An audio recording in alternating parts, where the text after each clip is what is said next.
Assalamualaikum warahmatullahi wabarakatuh. Perkenalkan, nama saya Raihani Nabila.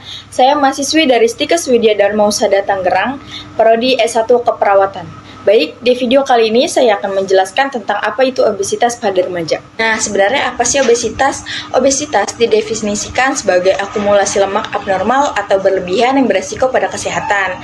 Obesitas juga merupakan kelainan penyakit yang ditandai dengan menimbulnya jaringan lemak tubuh secara berlebihan. Sedangkan obesitas pada remaja adalah kondisi serius yang berlangsung dalam jangka waktu panjang atau kronis. Para ahli sepakat bahwa penting untuk mengatasi fenomena ini sesegera mungkin, agar tidak makin mengganggu kualitas hidup mereka. Jika dibiarkan begitu saja, efek obesitas dapat lebih signifikan terhadap fisik maupun mental remaja, mulai dari ancaman penyakit seperti diabetes serta penyakit jantung, hingga tekanan kejiwaan yang berupa stres, depresi, dan merasa rendah diri. Nah, selanjutnya di sini ada penyebab dari obesitas.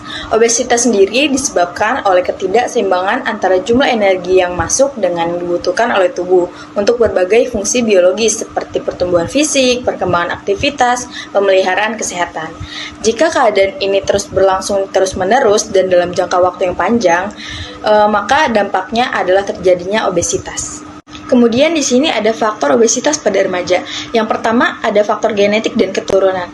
Faktor genetik ini juga memperbesar resiko seseorang mengalami obesitas. Menurut Kementerian Kesehatan Republik Indonesia, bila salah satu orang tua kamu mengalami obesitas, maka peluang anak-anak terkena resiko obesitas menjadi 40-50%. Sedangkan apabila kedua orang tua kamu mengalami obesitas, maka kemungkinan anak-anak terkena obesitas menjadi 70-80%. Yang kedua itu ada faktor sosial, nah yang ketiga ada faktor psikologi. Rasa stres dan depresi dapat memicu obesitas pada anak remaja.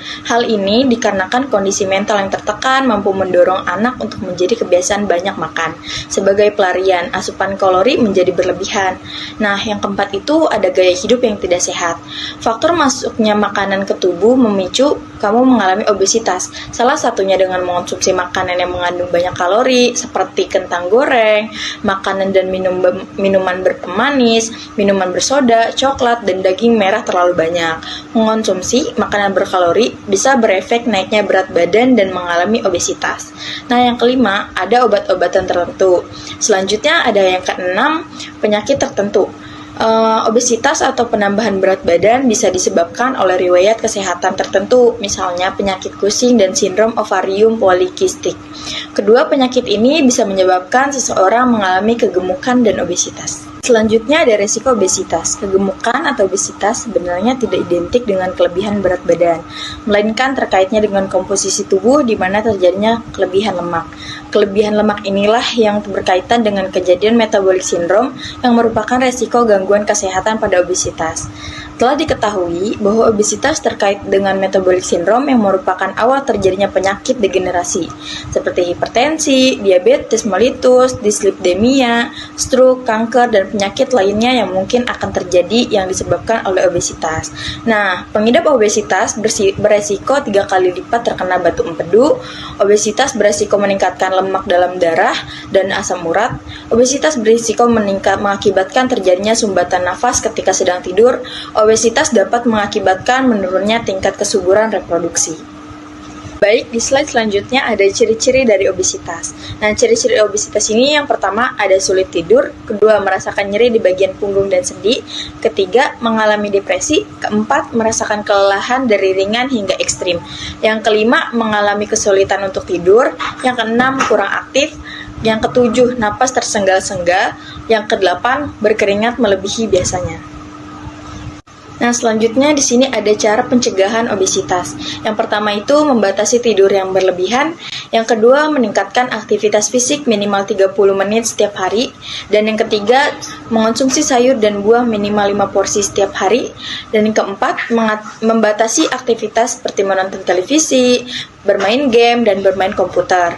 Yang kelima ini, membatasi konsumsi gula, garam, dan lemak berlebihan. Nah, di pembahasan kita yang terakhir ini ada kasus obesitas di Indonesia. Obesitas di Indonesia meningkat dengan angka kenaikan yang mengkhawatirkan. Menurut riset kesehatan dasar 2018, prevalensi obesitas di kalangan orang dewasa meningkat hampir 2 kali lipat dari 19,1% pada 2007 menjadi 35,4% pada 2018. Sekian dari materi yang saya sampaikan, kurang lebihnya mohon maaf, semoga bermanfaat. Wassalamualaikum warahmatullahi wabarakatuh.